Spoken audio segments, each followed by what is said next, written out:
Hello, thanks for joining me. I was greatly encouraged to see one of Pete's recent devotionals, which focused on the race issue. And the race issue is very much in our news at the moment, and the events over the last few weeks have been disturbing and trying, and it's hard to know how to respond.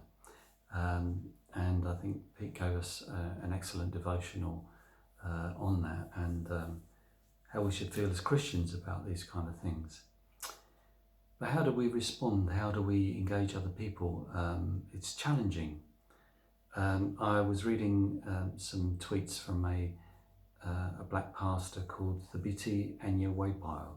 He's a leader of Anacostia River Church in Washington DC, and some of his tweets on 31st of May, quite soon after the protests, or while the protests were going on around this whole issue and the Black Lives Matter issue. Some of his tweets were just really profoundly wise and helpful to just hear things from a pastor's perspective, who obviously shares in the cultural differences and in what's going on in America. Here's some of his tweets. Among the many challenges and questions that face our troubled nation and works today, the most urgent and fundamental is this: will we find courage, strength and faith to love one another, especially those in authority? We're doomed with love. We have a chance at survival with it. Another one: we have an administration fluent in the language of power, but mute and deaf to the language of love. We have local government leaders and agencies intoxicated with power and displays of death, but too weak to love. We need desperately a radical embrace of neighbourly love. By neighbourly love, I do not mean sentimentality and cliché. I mean what Jesus and the apostles meant. Give your coat, meet material need, lay down your life for others. That kind of love is redemptive and transformative, whether it's a mother's love or a police chief's. Another tweet: that kind of love is far more from sentimentality and lip service as East is from West. It's strong, enduring, gentle and restoring. It's costly, sacrifice, empathetic and listening. It walks a mile or maybe two. It bears no grudges and takes no advantage. It's self-giving. Wow. Powerful wisdom.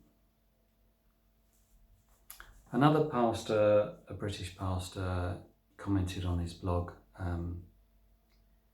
over the difficulty of watching everything unfold and how do we give a response.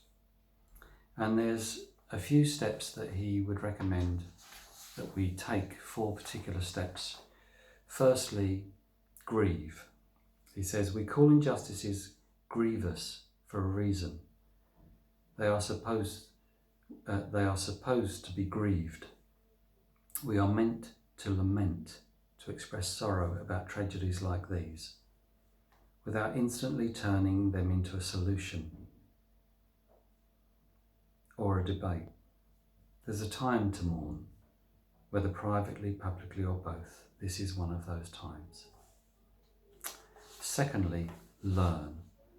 White pastors like me, by and large, will be watching these events from outside, trying to empathise rather than experience them as something happening to our community,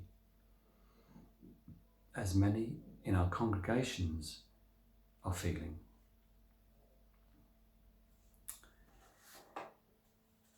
So learn is his second step he recommends. Thirdly, speak. You might think that it goes without saying that murder is wrong, that police brutality is a problem, that racism is evil, and that the combination is an abomination. It might feel so obvious that it's not worth verbalising. But there are 2 reasons you should anyway.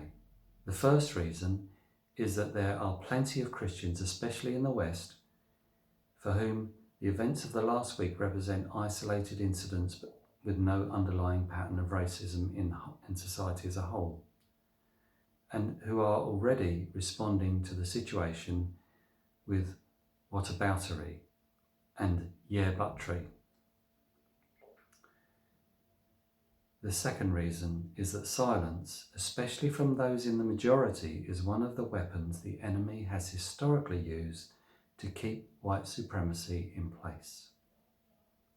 Articulating your outrage, grief, or prayers can challenge the first and directly confront the second.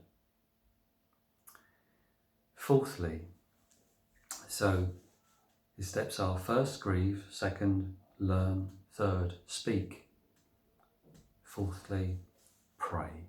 I hope this is too obvious to need mentioning, but it might not be.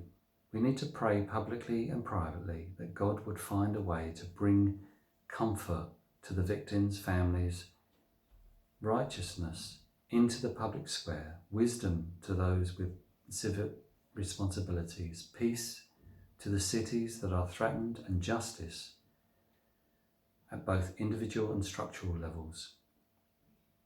If you run out of words, pray in languages, use the psalm. Try to articulate what you would pray if it happened within your own family. And then remember, in a very powerful sense, it actually has. Thanks for listening.